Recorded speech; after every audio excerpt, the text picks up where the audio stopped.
So I've been creating in VR for a while now, but exclusively in just one app.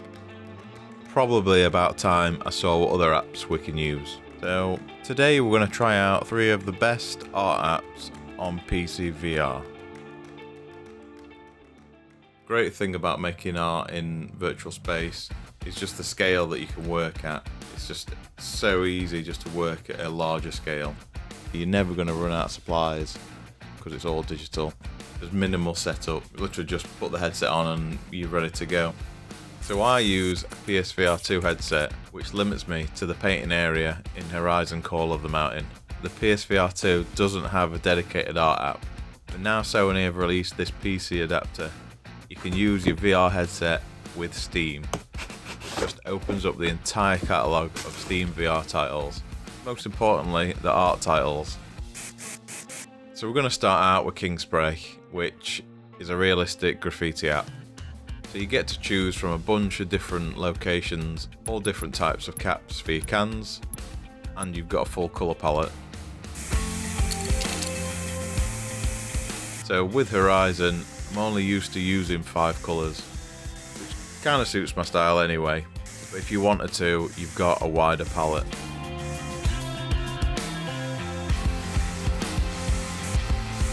So the caps are basically just different stroke thicknesses.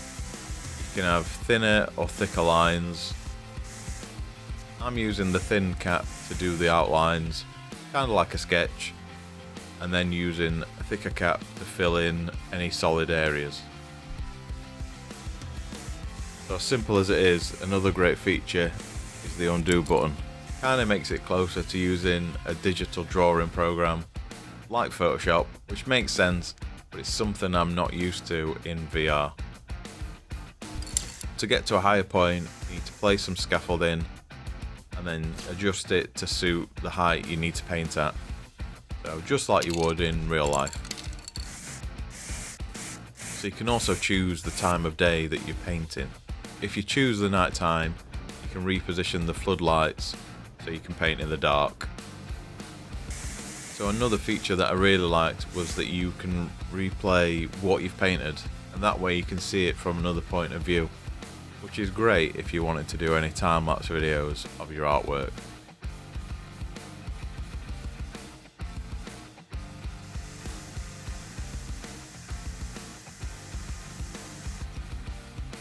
That's my first impressions of Kingspray. So the next one is Vermillion.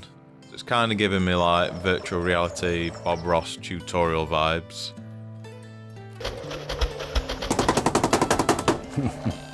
Just beat the devil out of it. You've got all the brushes stacked up on the sides. I don't really know what half of them are. You've got an actual paint palette with all your primary colours on. You can mix your own colours that way. It's just got a very authentic painting experience to it.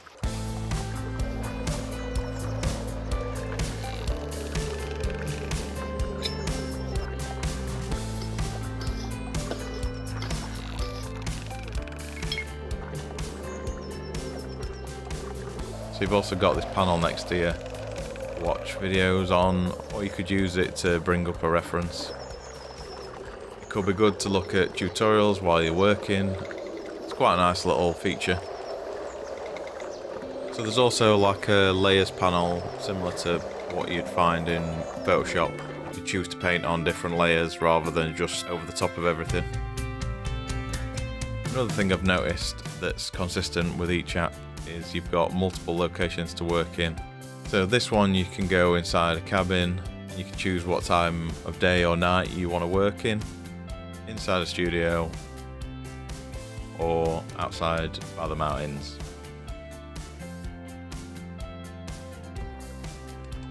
You can also resize your artwork at any time by dragging the top right corner towards or away from you. So that's my experience so far with Vermillion. The last one we're going to try out is Painting VR. So you start out with a canvas a lot like Vermillion, but this time the tools you've got are a lot different. I've just picked this like a mop brush, I guess. Thought it'd be quite good to cover the canvas quickly. There's a couple of different locations to paint in. I think the skate park's probably the best. Just looking for other different tools.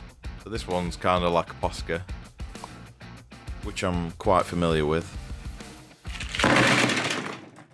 So I was going to try that. I've not actually done any drawing like this before in VR. With the VR controls, it feels like you're holding on to something that's holding the pen rather than holding a pen. So it does take a bit of getting used to. I really like how you can arrange your paints in midair for easy access. Just scattered about, and then when you want to change your colour, you just dip your Posca in. The great thing about this app is it's more of a mixed media tool. So you can sketch out with ink pens and then use a paintbrush for any delicate details, and then you can use some spray paint just to finish it off.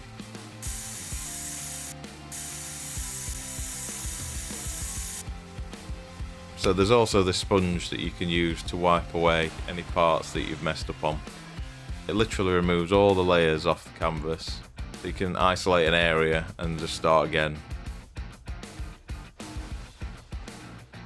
I'm quite liking the ink pens, as it's something a bit different from the other apps that I've tried, and you can get this rough, sketchy vibe.